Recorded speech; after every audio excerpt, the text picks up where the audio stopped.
Now, as far as trade policy is concerned, the trade pact is concerned, this has actually been a matter of a lot of politics in India. And in fact, just hours after Donald Trump's announcements, there have been voices that have come in from the Congress party essentially saying and questioning why the government went ahead and signed that and clarified and completed that entire trade pact with the US. It hasn't been signed, but it has been agreed in principle, something that has been questioned by the Congress party. Joining me on the show is Salman Soz, representing the Congress. Mr. Soz, the tweet that you have put out, essentially, tagging Commerce Minister Piyush Goyal and saying, why is it that this was done when a verdict was expected? You almost seem to suggest that the government of India knew what the verdict was, even though people in the Trump administration did not know what this verdict was.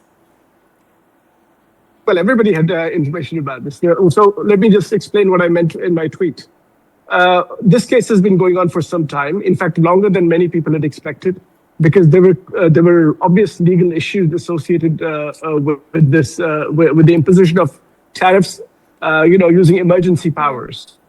And while oral arguments were going on in the Supreme Court, well, the timeline for the final order was set. Everybody knew it was coming. Obviously, nobody knew what the judgment would be. But during oral arguments, the conservative justices had already indicated that they were deeply uncomfortable with the powers that were being, sought. And so there was a lot of commentary in the U.S. about how it was likely that the justices would overturn this. Okay. Now, even if we assume for a moment that we did not know what the justices would say. That's clear. Even if the commentary suggested that they might overturn President Trump's tariffs. 20 days is hardly, 20 days or a month, because this order was coming. Everybody knew it was coming. We could have waited. And then right now, our bargaining position would be stronger. We have no leverage right now. We have no leverage for a deal, in my opinion, is terrible from India's perspective. Okay. So I don't understand why we did it, why we did that deal in the first place, and then why we did it so close to when we knew the Supreme Court order was coming. Okay, so there's a very long tweet that you've put out, tagging the Commerce Minister, and essentially saying the first line that it says is should answer a critical question. Why did India agree to a framework agreement on trade just days before the US Supreme Court was supposed to rule on President Trump's tariff? And then you go on to talk more about it. You spoke about leverage, but the fact that the tariffs have reduced from 18% to 10%, the fact that there are Indian trade negotiators in the US there, that would essentially give us an upper hand in terms of closing the deal. We've agreed in principle, but haven't signed it. Not at all. In fact, say, let us assume for a moment that the government and say maybe BJP supporters are saying something to this effect.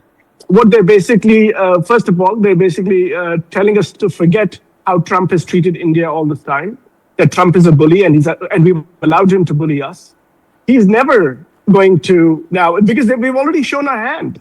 We already told them what we're ready to do. And that is pretty much everything. $500 billion of imports over 5 years.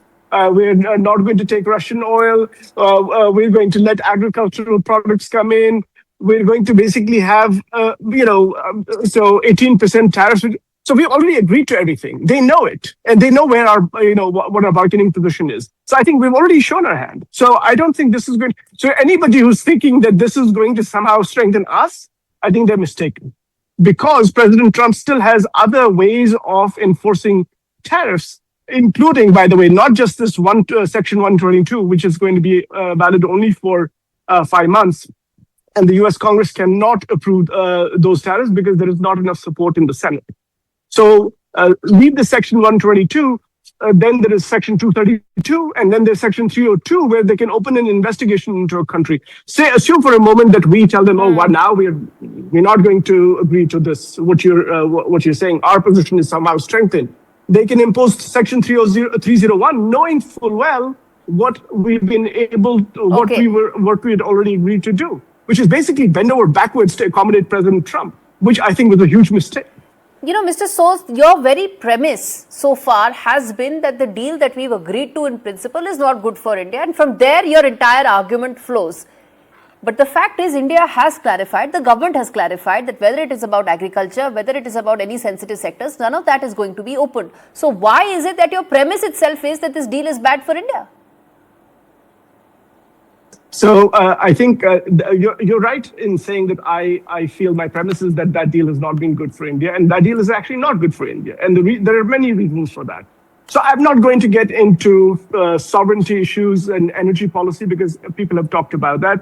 So let's leave that to the side. Let's just talk purely about trade.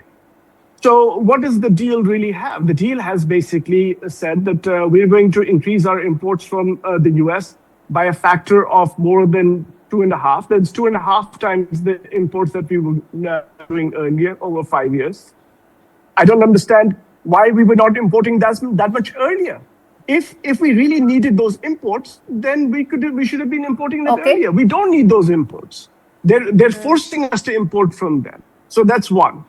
The second thing is that anybody who says that our relative competitiveness is better because we are at 18% and Bangladesh is 19%, has simply no clue as to what trade tariffs were before Trump imposed his tariffs.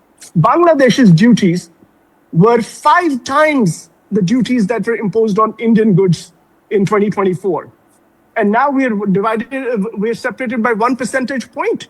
Which analyst can say that this gives us an advantage? Bangladesh's, industrial goods now are in far better position than they were in 2024. Okay, so some of this... The government thinks that we are fooled and we don't read data. No. Look at WTO tariff data and you'll get the answer. Some of this has been addressed by the government in the last couple of days, in fact, over a week now.